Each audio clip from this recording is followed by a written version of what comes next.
everybody. Welcome to another edition of Average Superstar TV. I'm your host, Lauren Lepre, and yes, it's been a minute. I'm glad to be back. And we are at the end of the year, and what happens every December? We do countdowns. We review the year, and this week we are reviewing our opinionated top best 5 horror flicks of 2024. With me is no stranger to the show, Alex from Dawn of the Horrorcast. Welcome back. Yo, thanks for having me. Thanks for inviting me last minute. Absolutely. And Dave, who's always kind of a staple at the end of the year with these countdowns from Horror Year Round. Welcome back.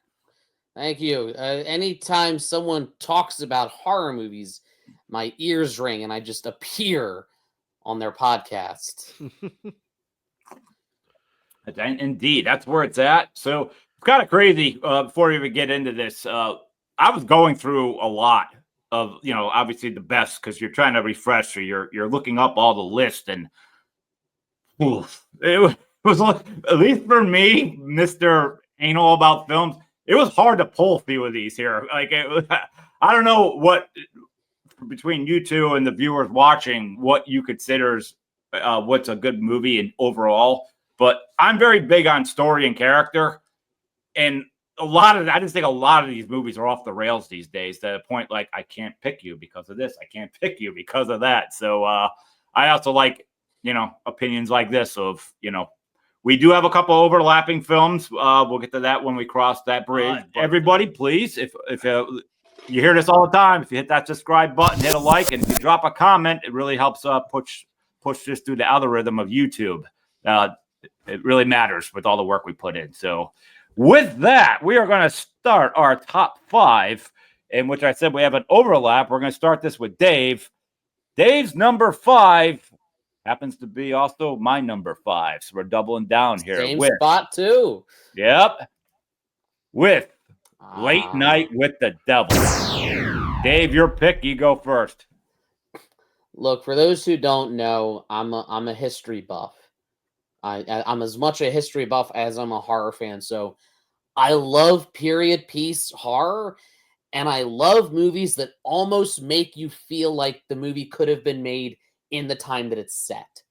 I think House of the Devil by Ty West does that really, really well.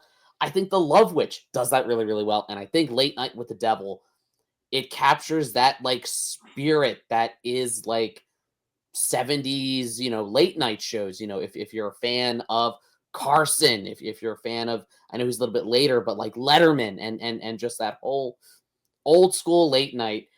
And it's like, why not do something demonic with that?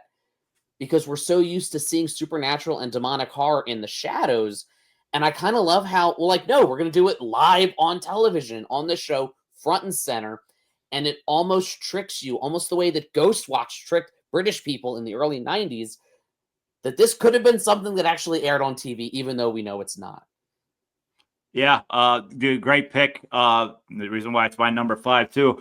The first thing I saw when this popped on, I just remembered I only had 4 channels growing up: the NBC, the CBS, and the ABC network, and then you had PBS. PBS was my only kind of what's in rerun. And I felt I was on a PBS talk show, and I just remember all those shows. It felt a little Doctor Who-ish even. I know it's not nothing to do with sci-fi, but that era. That era, that 70s era. And I was like, within 2 minutes, I'm like, unless this storyline goes off the rails, this has got my vote. And I followed it right through.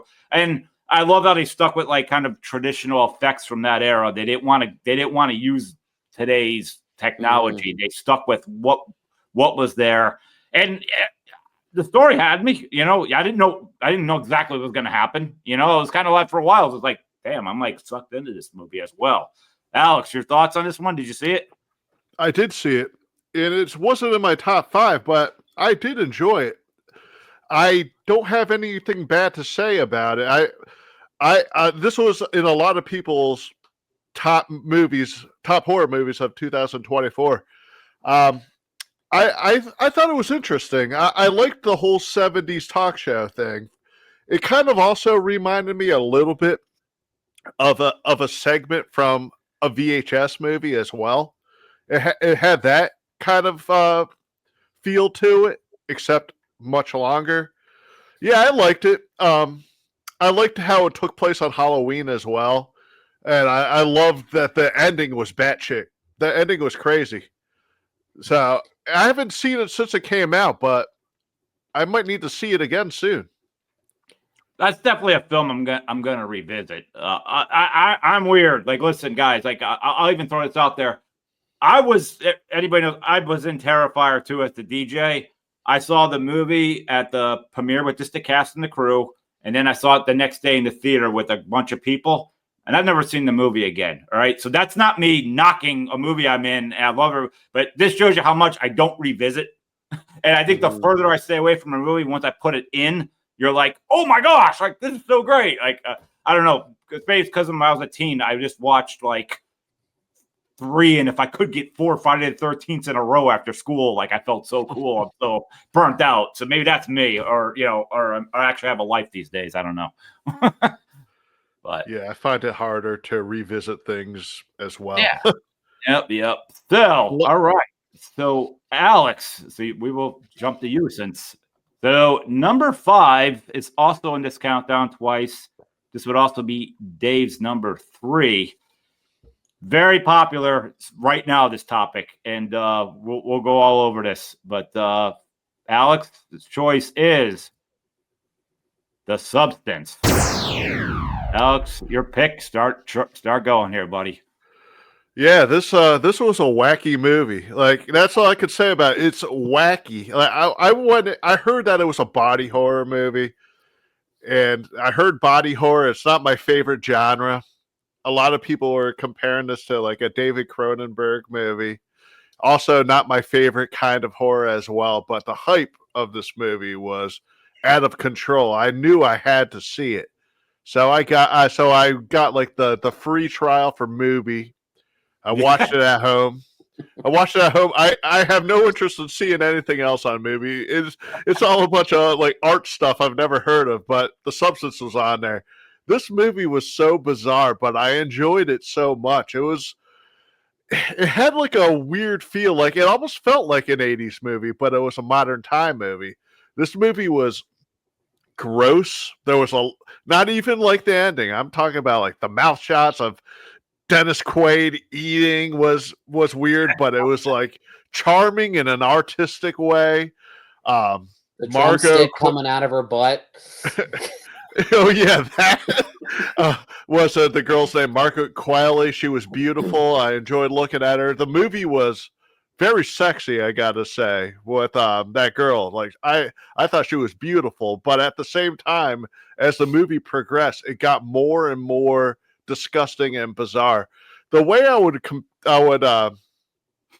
describe this movie is The Nutty Professor meets The Fly. That's how I could describe it. The Nutty Professor meets The Fly. I don't know how, like it's bizarre, like the chicken wing thing and her being birthed at a Demi Moore's back. The ending when they join together and they're nothing more than like this blob thing. It was a little basket case going on. She kind of looked like a cross between Gollum and Ephialtes from 300 at the end. And maybe that what Bill Paxton turned into in Weird Science too, maybe. I thought, honestly, and to jump in right where you're saying here, I thought Basket Case and I thought Alien Resurrection, like the messed up Sigourney Ripley's that didn't exactly make it. Like I was just like, oh yeah. I thought there was a lot of unpack in that part. But Dave, this is also your 3. So before I go, you go. I mean, this movie, I heard really good things. I caught it. I saw it in the theater like the last week it was playing because everyone's like, you got to check out The Substance. I'm like, all right, fine, I'll check it. And I go in, I'm like, oh, okay. It's going to be this like body horror kind of thriller about like, aging and like Demi Moore looks, oh my God, she's 60. Damn, she still looks good, and then Margaret Qualley. And then it just got weirder and weirder and gross. And like, just when you think, oh no, they're not going to go there. Oh, they're going there. Oh my God, what are you? And by the end of it, It's just it turns into a grotesque Cinderella story, complete with a countdown to midnight.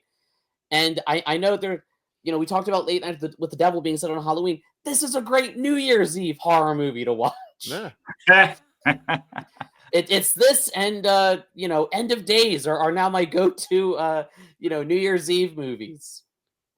Madness. So all right, so lots to unpack with this one. I'm a big follower on Film Threat, and they were praising this movie like it was the movie of the year. So I was getting really pumped to see this. So to copy and paste what Alex said, movie free trial, and I saw this I think a couple Sundays ago. But so this didn't make my list because the third act, but we'll get to that in a second. First off, I did like this right out of the gate. I dig it. I think they capitalized on something that's truly a horror to all of us, is like aging. Like especially if you're really good looking. I can admit, like, wow, you're watching the next generation come. You want to hold on to youth. What's the price for youth? And she finds this program, the substance, and gets it a shot. The second I opened that and saw all the needles, I'd be right out. That's just me. Same. But I dug it, and as Alex was saying, Dennis Quaid was freaking great on that stuff. I mean, it was a beautiful movie. The first two acts I was loving. My thing was the length of time. It's 2 hours and 20 minutes. This movie did not need to be 2 hours and 20 minutes. I think like an hour, 90 minutes, 100 minutes we could have got out of there. But I got a comment that's going to start off looking a little pervertish, and then it's also going to go the other way. But I'm very big on, I can't stand how woke and safe films got.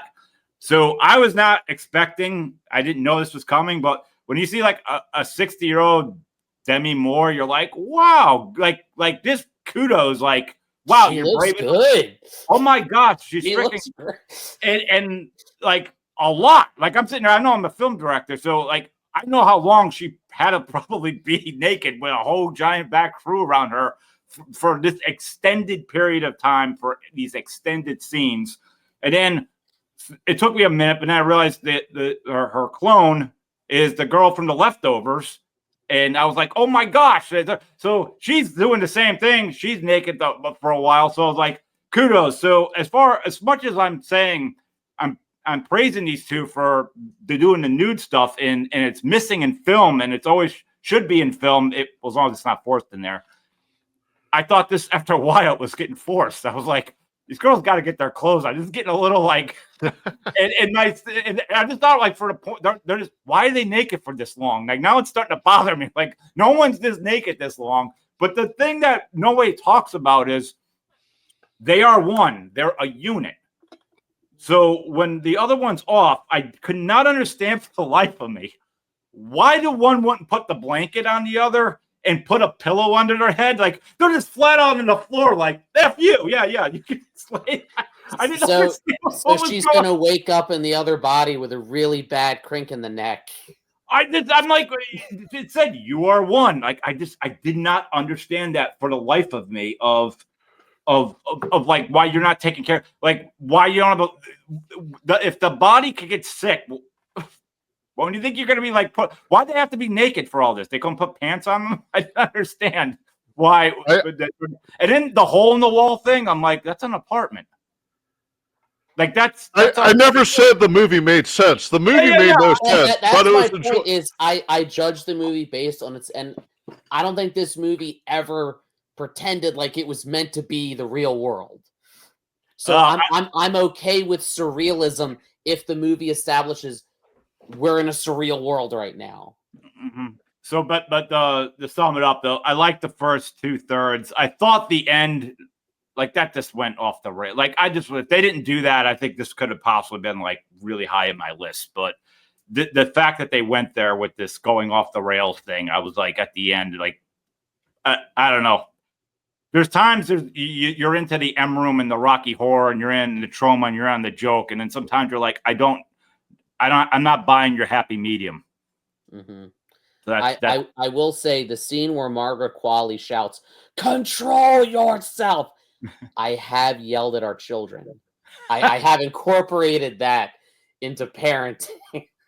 All right. Well, that sums up our number 5 here. So, all right. So we're on to number 4. So we start off with Dave's. Today's number 4 is Heretic. With this is fresh. It's still in the theater, I believe, right now. Yes, it is. I just saw this about a month. It came out like mid-November, so it's only been like 2-3 weeks since I saw it. And maybe, granted, let me put 2 big disclaimers that it might be a little bit of recency bias because this is the one I've seen most recently, and I have not seen Nosferatu yet. That's out. I thought it was still like another week. No, it's not out till Christmas. So I'm saying okay. I haven't. So it's not on my list because I haven't seen it yet. But I heard good things. Gotcha. Anyways, Heretic is a movie that the best way to describe it. Some people called it Saw for Mormons because you have these 2 young Mormon missionaries. They go to Hugh Grant's house, and then it becomes this like philosophical torture of like, okay, prove your faith, and do you still believe or disbelieve? And we've heard the term psychological torture.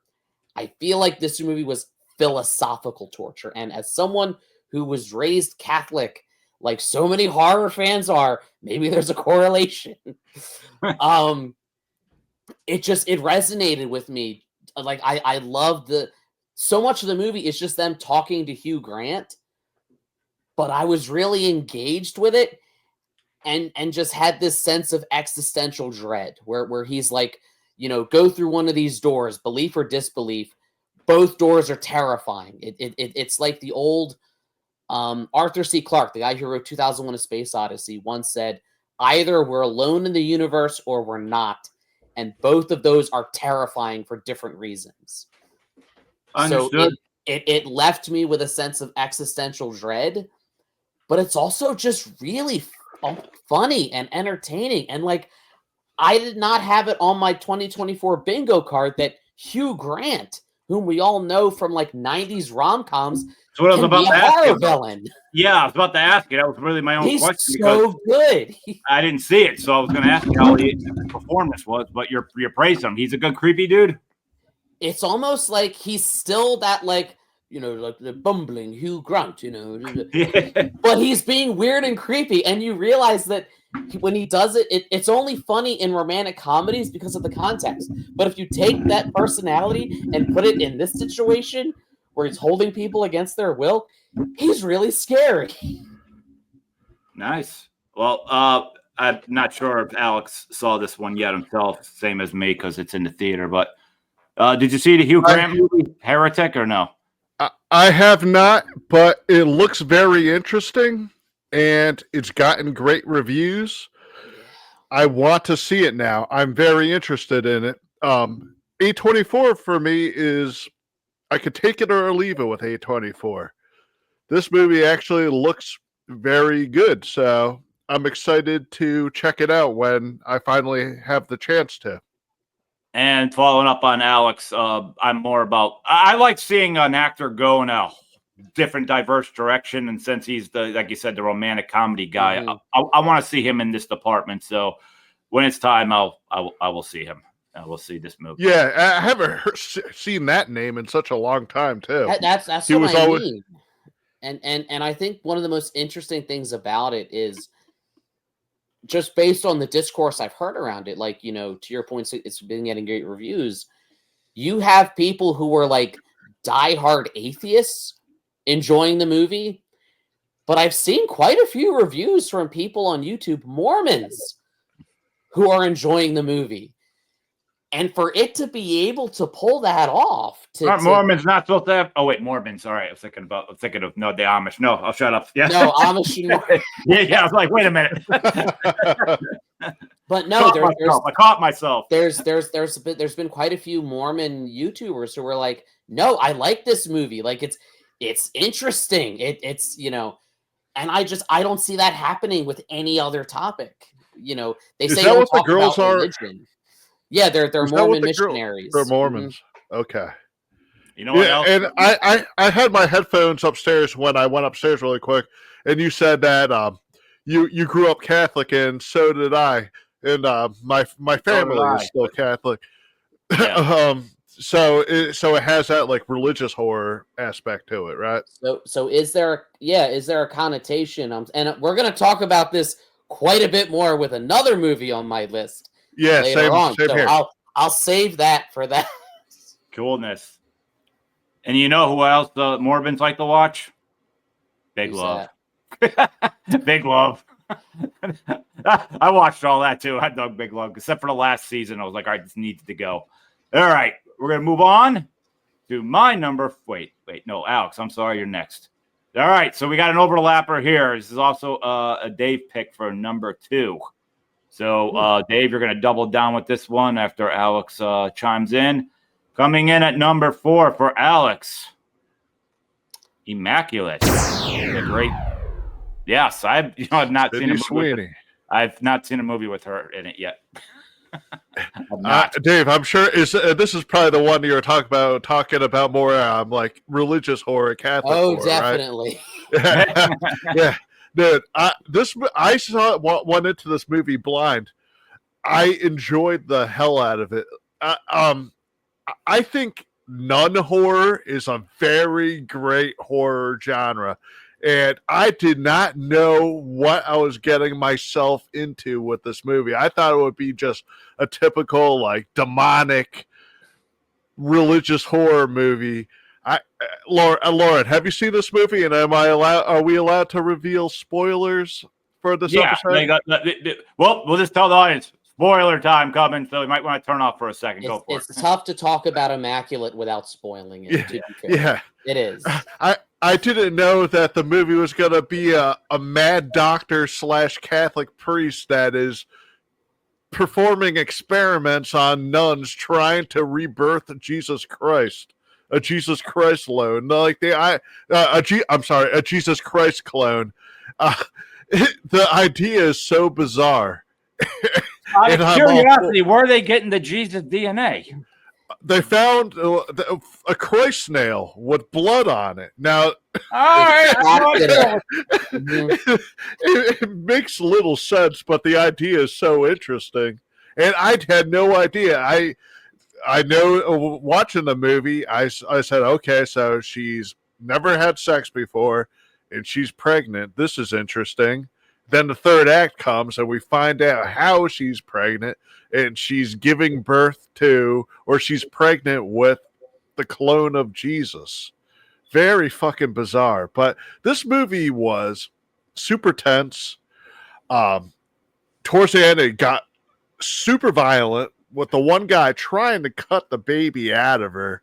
Was so uncomfortable to watch. And when she births the baby, I was hoping that we would see what the baby looked like, but I think it worked better not knowing what the baby looked like. I'm glad we didn't. We didn't know if it was like supposed to be like a monstrosity or was it a regular baby. I don't know. It disturbed me. And if something disturbs me like that in an effective way, I like the movie. The way you're explaining this, I mean, I wouldn't know until I saw it, but it sounds a little bit of this director took a page out of Agnes of God and made it darker. I haven't seen that. I don't know anything about it. Yeah. Meg Tilly and Jane Fonda about a nun that doesn't know how she got pregnant, and then there's a whole backstory. But little bit. 1985. It's free on Tubi. They did a stage version of it when I was in college. Gotcha. That I saw. Sydney Sweeney did a lot for this movie too. I think she was like the one that was. Oh, I think she produced the movie. She did. She auditioned for it. Like I think it was like almost a decade earlier or something, and kept fighting to get it made, and then finally just decided to produce it herself because no one else was making it. And I'm so glad that it exists. Yeah, she's really proud of it. And I got to say that Sydney Sweeney, she's got to be a modern day Pamela Anderson. Better. That's my opinion. She can actually act. All right, maybe That is true. She can. I don't know if there was anybody better looking than Pam Anderson, like overall. But yeah, Pam couldn't act. It's what run on the beach. That's all we need to do. All right, cool. All right, well, we're jumping to my number 4. Coming in at my number 4 is Quiet Place Day 1. Call me a little bit of a sucker for this franchise. I am, but I did like, I don't know. I dug it. I think I kind of forced this one in there. The biggest thing I took away from this movie that was points off, I've never seen the most calmest cat in the world in this movie with the disaster like this. This cat didn't give a rat's ass anything. There's these giant monsters plucking people from the sky.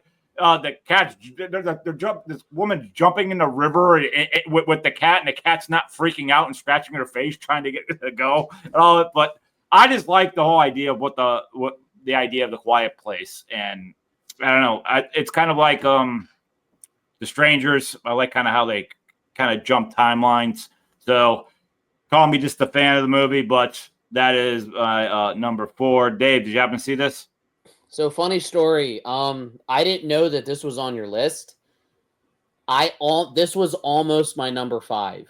It was a toss-up between that and what I put on there because I really, I dug the first Quiet Place. Second one was okay for a sequel. Yeah. I wasn't expecting much from this one. So before you go any further, tell us your thoughts on the cat. Let's just get right to it. Okay, so yes, cat. Here's the thing, though. I've had cats my whole life. And if a cat is truly scared...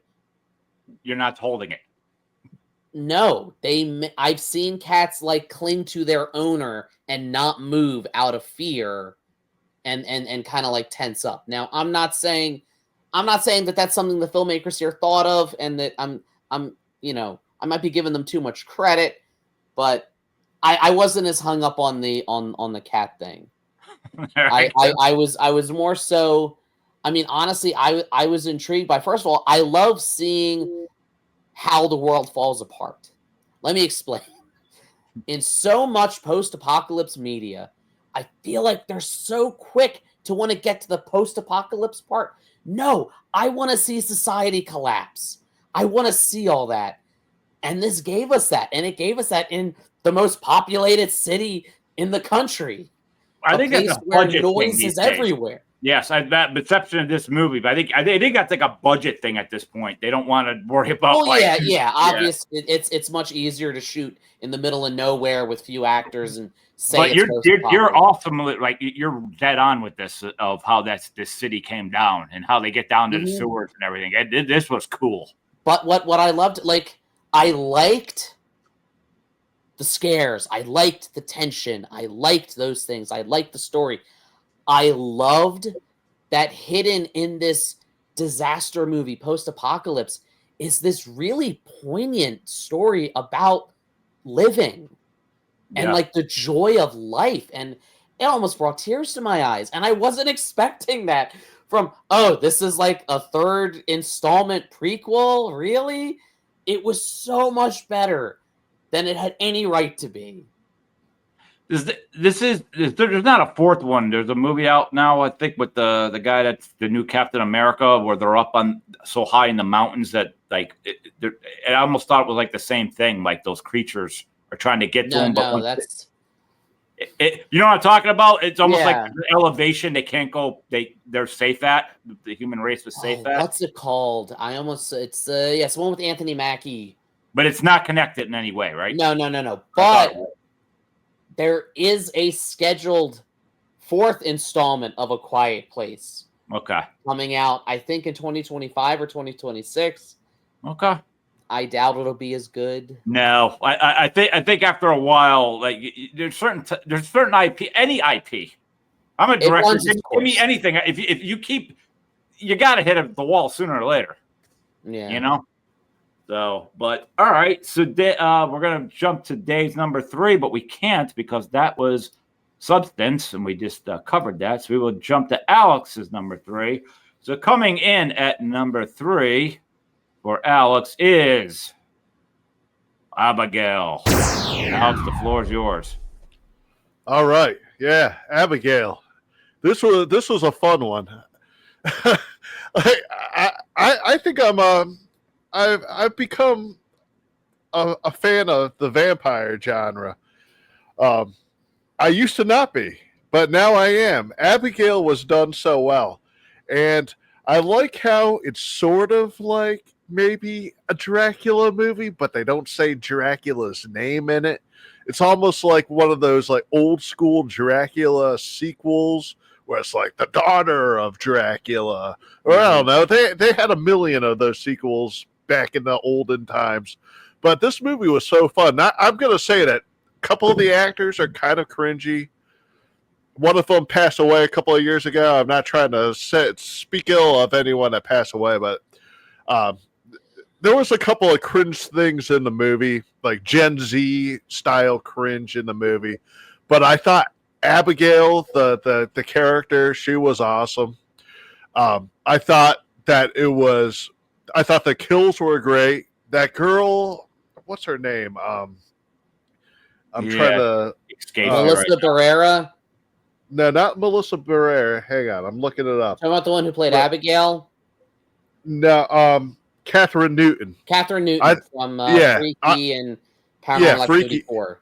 Yeah, Lisa Frankenstein. I'm actually a fan of her as an actress now. She's in a lot of good horror movies. I saw another one with her recently, Lisa Frankenstein, which wasn't on my top 5 list, but yeah, I'm a fan of her. I loved like that scene where she was doing the ballerina dancing and she's possessing Catherine Newton as she's going after somebody. There was a shit ton of blood in it. And did you guys see the movie? No. I have to step aside on this one. I saw it, and there's a reason it wasn't in my top 5. In fact, if I did a list of movies, not that I didn't hate it. I didn't even dislike it. I liked a lot of it. But remember earlier I talked about how there are some movies that some people really liked, and I got hung up on something with it. Abigail is one of those movies that it has the right ingredients. The acting's really good. The story's fun. I love the dynamic between the characters, that they all have like a backstory. They're criminals. They all have baggage. The third act lost it for me because I felt like, and again, spoilers for Abigail, although if you saw the trailer, she's a vampire and basically Dracula's daughter. I felt like it was a cop-out that they wanted Abigail to be not the villain in the end, and that they kind of turned the other guy into... It's like, if you're going to do a movie about a vampire ballerina little girl, even though she's not actually a little girl, she just looks like one, you can either have the bad guys win and she kills everyone, or you can go there and kill the little girl vampire. And it felt like this movie was afraid to do either one of those things. So I hope the audience is liking this so far. Feel free to throw any comments you want, positive or negative, if you agree or disagree. And by the way, I should have said this up front. If you don't want to feel any spoilers out when you see the poster, just fast forward till you see the next poster, and then you're spoiler free. With that, we will go to my number 3, which when this came out, everyone was talking about this, and we'll get right into this. And this is why it is my number 3. Yes, In a Violent Nature, which I like to call the Diet Coke of Friday the 13th. But I explain why. Right. That's my number 3. I would say store brand. Yeah. So I really did like this film, but soon as within the first 10 minutes, this entire movie, the camera angle you're gonna get, you could just, you're not gonna know the ending, but you could just tell this is like the Two Towers. There's gonna be a lot of walking in this. And I like the tribute to Jason a little bit with that the sack of part 2, because I just think that's great. It's just like Dave, what's the killer they never found in Texas? The Sundown movie. The Phantom, the Midnight Phantom. Yes. Count the credits sundown. Yeah, True story. Yes, it is, and that killer was never found. That's definitely something everybody should check out if they didn't. But I liked it. I thought the kills got a little absurd after a while, but I just liked the pretzel one. That's everybody's going crazy. I'm like she couldn't move, or I would just throw myself. Oh boy, I'm not getting that. But that's not happening to me. But the thing I give giant credit to this is you gave it's really the DP in the point of view of you. This was kind of like saying, this is Jason Voorhees' point of view of every Friday the 13th movie. Of just, he's going from one to the next one. And I thought that was really cool. And I was happy to see Lauren Marie Taylor from Friday the 13th Part 2 at the end of it. And I was just sitting there, spoiler alert, sitting there like, if they stop this truck and it's there, it's going to kill the whole movie. And thank God that didn't happen. Because you're talking forever. I'm like, are we leading to something? Because if they stop and he just comes through the window, like how do you pinpoint that stop? But it didn't happen. But you got a little bit of a backstory. I think that's something you can make a sequel out of. But I think you're going to need to change it, because I don't know if this is a one-trick pony movie. I was going to say it. I really enjoyed this one. The only reason it's not in my top 5, I think, is I admire that, like, it's experimental in nature, and I love when a movie just goes for it like that. But narratively, I mean, yeah, you know what you're getting with it, and I don't know that you could do a sequel without just doing the same thing again, unless if they really want to be meta and they really want to, like, just, you know, troll everyone. They could do a sequel that's just 90 minutes of a black screen, and that's him in his grave or something like that. I'm just saying I'd applaud it. I'd be like, kudos for going there. But I think the thing that fascinated me most about In a Violent Nature was how it kind of lends itself to its own mythology, where you hear murmurs of like, oh yeah, and then 10 years ago he did this. And you realize, oh, it's almost like we're jumping into the middle of a franchise, and what we're seeing could be the 3rd or 4th movie in this series. And we're just getting this unique, you know, viewpoint into it. I think the name of it is really what the selling point is.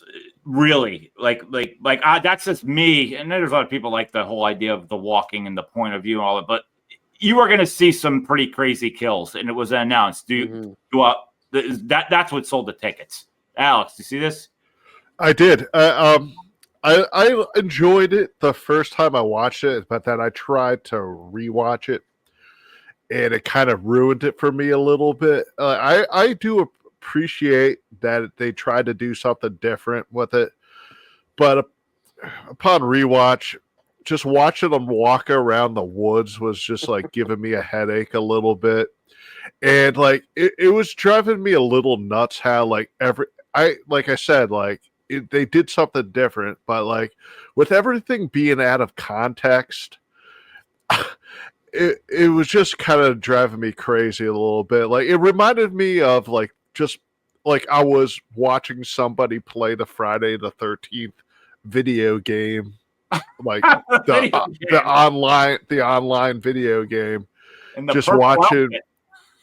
Yeah, but on the other hand, though, like I think that if it was just like a regular slasher movie, it would be even more of a Jason ripoff, and it would be more unoriginal if they didn't do this original idea. But also, I thought what pissed me off the most was some of the kills you don't even see. And other kills are like just like over the top insane. So I feel like it was inconsistent. Like I feel like you should just pick one or the other. Either do bloodless off-screen kills like the drowning death, or the death at the very beginning, or just go crazy like that yoga kill or the wood splitter kill. I just didn't understand how like every other one was like a bloodless kill, and then the next one was like batshit crazy. I can tell you, Alex, this may or may not, but it does affect mainstream movies like that too. But for like Dark Military, there was off-screen kills, and then you got the ones that you want to make count because you only have so much budget time. Yeah, same thing in Hollywood. There's probably just only so much like. This was like a Shudder original. I'm sure they didn't have. They put all their money into that pretzel yoga kill. Even the first like Friday the 13th, like you didn't see what happened to Nettie, you didn't see the bow and arrow girl, but like you cashed in over here though, that's for sure. And there's other ones, so it could be that too, or maybe they actually did. Maybe they did kill them, and the director didn't like the kill in post. It was like, no, just cut this, you know. And I gotta also add that the very last scene pissed me off so much. I love Lauren Marie Taylor's a sweetheart. She's so nice. I talked to her for a long time when I met her, but that scene was so dumb. I did not care about the story about the bear in the woods of Canada. I wanted. But Alex, I could jump in here and say that was the only name, if you want to say, that recognizable face of the horse. So I understand they probably want to bring her in and give her some time. But again, as I stated, I'm like, all I'm saying is, okay, there, this, that. I'm like, where's this going? Because if she stops and says like, oh, I got sodas in the trunk, hold on, and like he's there, I'm going to scream. And it didn't happen. But I also felt like something should happen though. Like, is this over? I'm like, okay. Yeah, so exactly. I get what you're talking about. I get what you're talking about though. So, all right.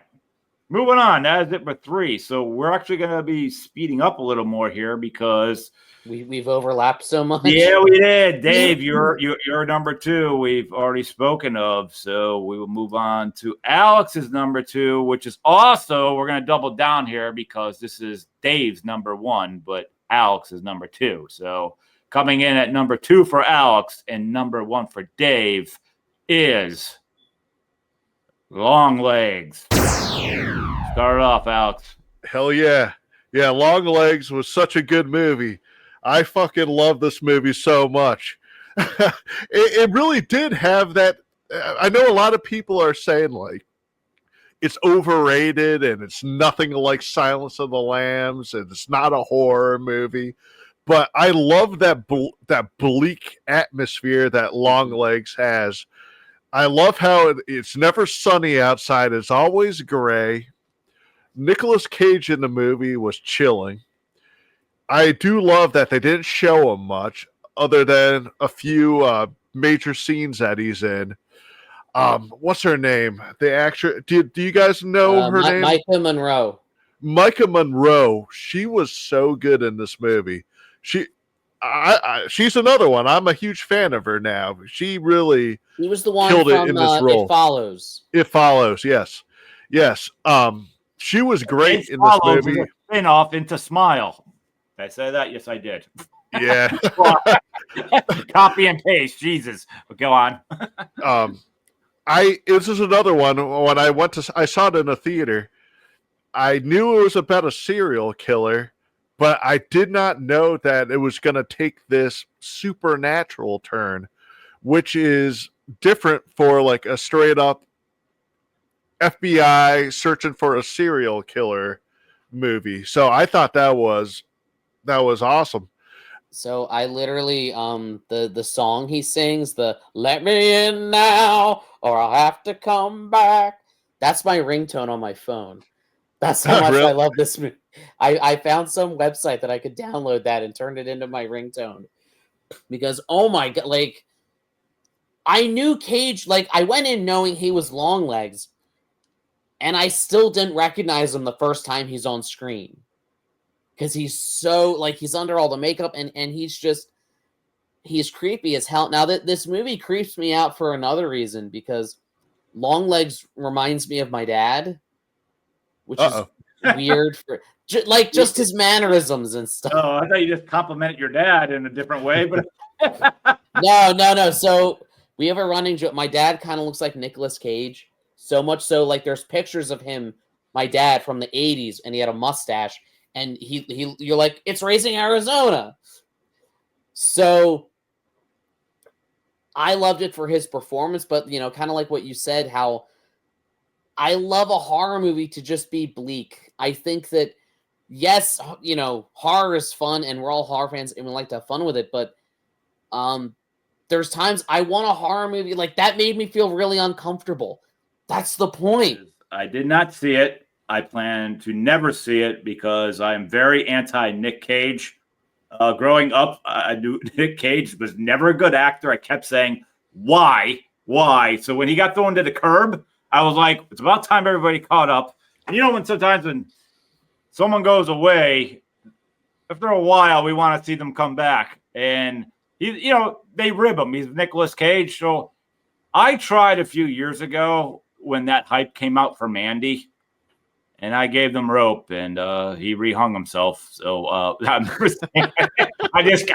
can't do it, guys. There's just something about him. It's just, so all right. So I'm going to jump to my number 2, which is not on this list at all, and I'm going to go on a very ass-kissing streak here. Call it a horror, call it or not. I love this trilogy. Thank the Lord for Ty West. I got to go with Maxine. I actually saw this in the Quiet Ones at the drive-in in South Jersey. I saw them both back to back. I straight up think this is one of the best trilogies. And for me, as I was giving a little bit of points, I said a little to Violent Nature being original.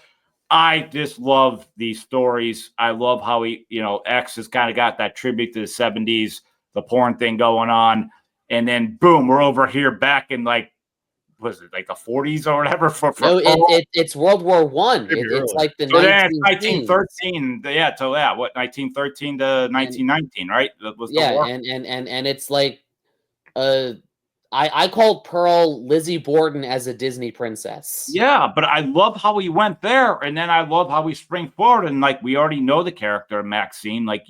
She's batshit crazy at this point, but she's built confidence from what happened and is going in and just, I'm going to be the damn star, go in and read for the role and get it. And I dug it, the whole idea of going in the 80s again. And I get a little burnt out of the 80s, but I thought they did a different take. I thought the color correction looked right for the 80s. I thought the music that they picked was different. Like the other Frankie Goes to Hollywood songs were playing. I was like, all right, now we're all over the place. The only grief I give to this, I did not like how this ended. I did not like that last 10 minutes. I was like, I was actually sitting there like, don't let it end like this. We got it. And then it ended. So that's my only, I would say out of the 3, this is my least favorite, but I really do love this film up until that last, 10, 15 minutes. Dave.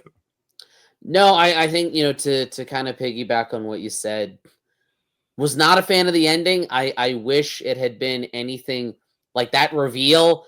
30 minutes of the movie, I'm like, don't let that be the twist. Don't let that be the twist. Don't let that be. Oh, that's the twist. Yeah. Aside from that, and I think the movie having too much going on, jumping between the murders and her making the movie, I felt like it didn't give its own plot lines enough room to breathe. That being said, yeah, loved Kevin Bacon. He's probably my favorite part of the movie. After watching this, I listened to St. Elmo's Fire 30 times. It was stuck in my head. And yeah, I love how as a trilogy, each movie is so different. And Ty West even said to your earlier point about how this doesn't feel like Stranger Things or other 80s media. He's like, we've gotten too comfortable with bright, colorful neon 80s. Where's the dark brown 80s that were actually what it was like? I love how seedy it is. I love the film noir-esque vibe of it. Had the ending not done what it did, this probably would have been in my top 5, and that's what kind of held it back for me. And I'll throw one other comment, praise in there before Alex takes over. But this is, and again, a lot of people they agree with me. It is or it isn't. But this is just like, what do you call it? Unbreakable to Glass, and Split. Like, I like that all three movies were different, and like they're not on this. They're all over here, and that's what I like. I think it's just missing this creativity like that. Like watch me take this over here. And, each person, based on your taste, is going to have a different favorite between the three. And usually, if you just go in that direction, like I immediately give you points, unless you completely deflate it. Like you deflate something you built up so good, which that was like Joker too. Like, why? Like you could have did this for 20 minutes if you had to, but we didn't need to see 2 hours of you just killed your first movie. So, Alex, your thoughts on Maxine? Yeah, I like Maxine. I would say this is probably like my number 6. Okay. It's not my favorite out of the trilogy. I thought X was incredible. X was my favorite horror movie of 2022. This one, I agree with. More 80s based horror movies should be grittier because the 80s were a gritty time, and Netflix is trying to make the 80s seem like this like beautiful, bright lights, happy go lucky time when it was gritty. And this I've never been to LA, but I can imagine just by watching movies in LA from the 80s, that's like the streets were it was like basically like 80s New York. It just seems like grimy. That's what I gotta say. She's not praised enough. I don't know why she wasn't nominated for Pearl, but like Mia Goth is just such a good actress, and I really truly think is like what do you say, like a scream queen right now. Like I don't know how every convention is not trying to get her. Like she's so good. The fact that she was not nominated for that monologue at the end of Pearl is criminal. It is criminal. It's disgusting. It's kind of like you go back to Hugh Jackman and Logan. Like he should have been.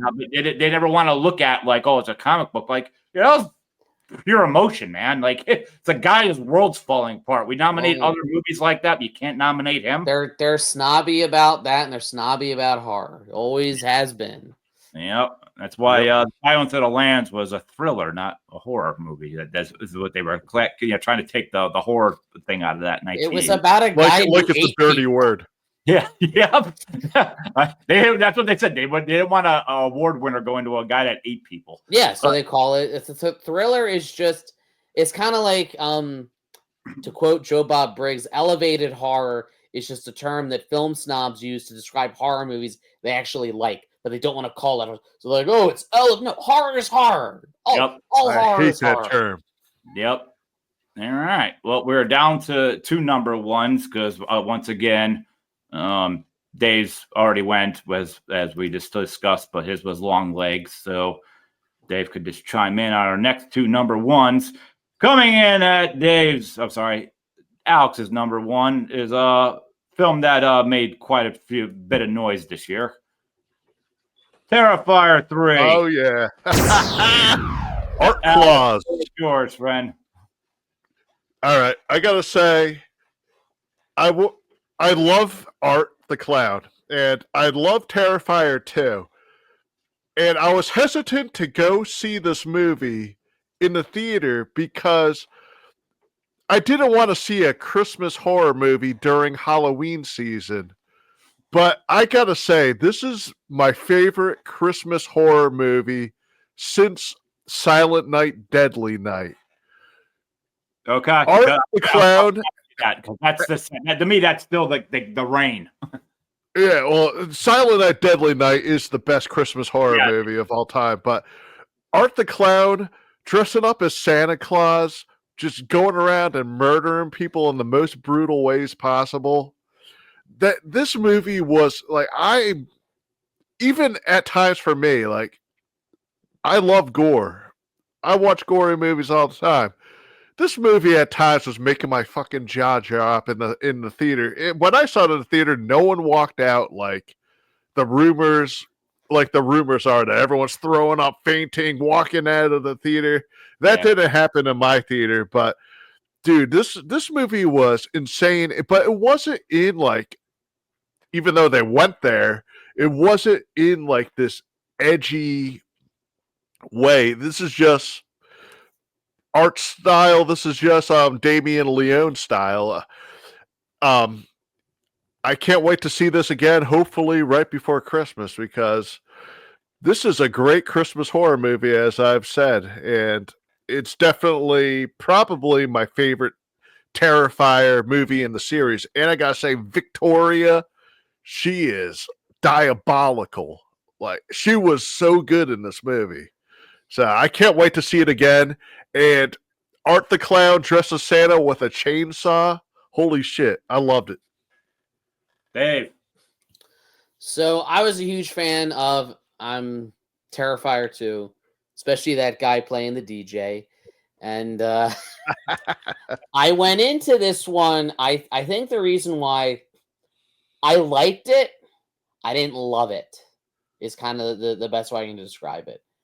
Part of that might be I went into it with very high expectations coming out of Terrifier 2. But what I really loved that the Terrifier 2 did was it built this whole mythology of, like, you know, the angel and the demon and the good versus evil. And I felt like Terrifier 3, I loved all the Christmas stuff. You're right, it's a great Christmas horror movie. But I kind of wanted it to go further with that mythology. And I feel like all it did was tell us what the second movie already showed us. And I wanted it to go a little bit more into it. And I know it famously ended on a cliffhanger.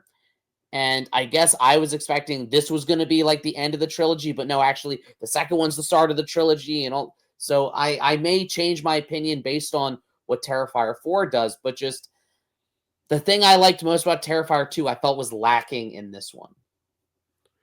Yeah, a lot of people have said that as well. And I'm thinking that hopefully 4 will explain more about why Art is the way he is, or where does Art come from? Was he an actual serial killer that became? It seems like he was an actual serial killer that either that got possessed by a demon. I'm guessing that the first one he was mortal, and then the end he committed suicide. And then he woke up in the morgue, and that's where like the supernatural stuff comes. But I'm sure the fourth one will explain more. I'm sure. I know that at the end when they're having and that's the other thing. I thought the showdown was much less climactic than their showdown in Terrifier 2. In the second one, yeah. Yeah. So everybody knows, well, first off, this is not in my top 5. I just got to throw that out there. If you notice, it's not there. This is not my number 1 or anything either. So my number 1's quite creative. But it's one of these, I got to stick to my guns, but also I love seeing my friends have success like this. I love the producer, Phil Falcone, the Levy brothers, Steve, Damien, David. I love the fact that this was done without Hollywood know. Like, watch this. watch $100 million. Watch us make our own fan base, which is something I try to do. I'm hoping Camera X coming up is that film. But you want to kind of follow that Terrifier playbook, which isn't that bit. Well, first off, there's a bit of luck, and the second part is these guys do something that nobody else does. Means they talk to their fans. Where, like, I think if I was to write Kane Hodder on Facebook, he ain't gonna talk to me, or like maybe a couple likes and stuff, or something really cute and funny once in a while. But these guys take the time for the fans, and when the fans feel important, they will champion you. And I think that's the second fuel of what makes this all go around. So I'm so happy that an unrated movie got all the press. I was happy to see all the celebrities that in the success of the film. But again, the number one thing is what driven this film is the horror community championed Art the Clown. They said, like, this is our guy. This is our next guy. And that's really the luck of the draw with that. And I'm it really beat the Joker. Yep. It And beat the Joker with 1/100th of its budget. exactly. And I mean, the Joker to me self-terminated. Like, Yeah. I wasn't a fan of the memes of one clown killing the other, especially if David's trying to be the Joker. Maybe you shouldn't be taunting the property owner. Yeah, no. Joker 2's failure was Todd Phillips taking $200 million and lighting on fire. It was, because reality, I think everybody thought we were going to see a continuance of the Joker, like with the world, that whole city of Gotham at his feet. Like, you are a commander in chief.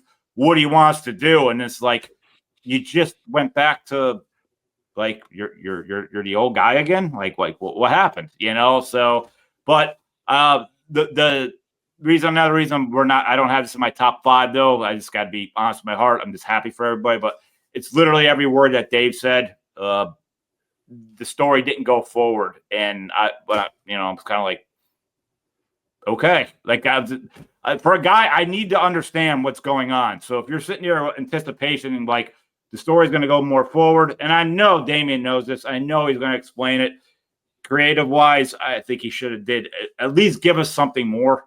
But it didn't happen. So you don't make the top 5, but I'm very happy for them with their success. Yeah. So, all right. Well, I'm going to go on number 1 here. It's a curveball. I'm not even sure if either one of you saw this. I happen to have seen this at Kevin Smith's theater, Smoggle podcast. What's it called, Dave? Smodcastle. Smodcastle, with the director and the star from Shaun of the Dead in the theater, and then a large Q&A. This is just so good, guys. If you haven't seen this, you guys have to get on this as soon as possible. Crazy House. This Never heard of it. Love the poster. Oh my God! Look at that again. Sold. Yeah, you've got the dog. You've got that's Nick Frost with the Jesus sweater. Yeah. So looks like an 80s sitcom. There's so much there. It's what it is. There's laugh tracks in this, but No way. Picture kind of if Married with Children also kind of had like you have the humor and the hard hitting below the belt jokes of Married with Children, but it's very Christian based. Like he doesn't want to go there, but he had reasons he has to. So this movie goes so off the rails. And it's a horror comedy. My number 1's a horror comedy, but again, creativity and different. And this hits. You want guts? You've got a lot to see on this one. Like if you love Terrifier 3 and all that craziness, you're gonna love this. And this is like also like the Tucker movie, the Tucker versus Evil. Yeah, like if you want like blood splat, this is that next movie. Like this could be a sequel, and I was just so happy seeing this there with Kevin Smith and all that, and a big crowd at a cold night in Jersey. And this was only maybe like 6 weeks ago, so I'm not even sure right now if this is fully released. Like the Dave, did you see this? I have heard of it. I feel like I saw on some like press release somewhere. I don't think it's out yet, or if it is, it's limited. It is available. You can rent it on Amazon. It's available to rent on demand. You can rent it for like $5 through like Amazon Prime or released, Apple TV or something. I'm just telling everybody. And then there is a part where the fourth wall, I'll just say, so I'm not really spoiling what the action is, but when they break the fourth wall at the end, there is something like it's so funny, and everyone, as a director, like, why didn't anyone ever think of this before? Why did we wait to 2024 for someone to do this? But I'm also going to bring the poster back up for another reason. And if you look at the woman in the middle, who is the mom, that is Alicia Silverstone. Really? I just looked up the movie on IMDb and I saw she was in it. Oh my god! And the reason the dog's there is supposed to be kind of like Buck the dog and Married with Children a little bit there. So yeah, it's so good. I'm trying not to do the spoiler thing because it's so fresh, but I don't even know how to explain this movie because it's such like it's so different. It's just again, Bill, it's a sitcom that goes off the rails quick. And it hits, let's just say it's not a woke movie in any way. It's like, we're back in the 80s where this is like Stanford and Son, Married with Children, All in the Family's like, no one's safe. We're going around the room. and that's what I miss about movies. Like it's a roast. We're going around the room. And if you're the soft 2020, you're not going to like this movie. Well, so, I'm going to watch the trailer after we get off the podcast. Yes, you should. Yeah, I gotta check it out. Yes, I don't know why yet. I'm not seeing merchandise and like the horror community going through the roof on this. Now this was filmed. I think it was Holland. I'm sorry if I'm. Yeah, it says it's a Dutch movie. It came out in the Netherlands in May. And go ahead. I don't know if it got like a wide U.S. I'm trying to find. Yeah, I'm on IMDb. But why I'm there? There was so many. Let's just say like OSHA rules that because they don't have that over there. So much stuff that would never go down. Like Nick Frost was just like, I kind of like this, but like this was Hollywood. I could make a call in 2 seconds, but he's just like. He said like everybody almost died multiple times on the set because not like I meant to hit you or anything, but just like, oh, that's what happens when you do that sort of thing. Like, oh, this is already you okay? All right, we good to move on? Okay, we're good to move on. But yeah, it was like a hellraiser of a film. But he says it's his favorite like film, like because it was so different. It's his and the danger is the most fun he's ever had on a set. And this is the guy from Shaun of the Dead. So, yes, this is something definitely you guys all got to check out. It's weird. I have not heard anyone talk about this outside of like the group that I was with, that saw it in Kevin Smith land. So thank you so much for doing this countdown. I hope thank you enjoyed this. Feel free to comment all over, up and down, what you think, anything we missed, any comments on our choices, anything else you think that should have been in there. But this time, we will say our goodbyes. Alex, feel free to plug your universe. Yeah, thanks, man.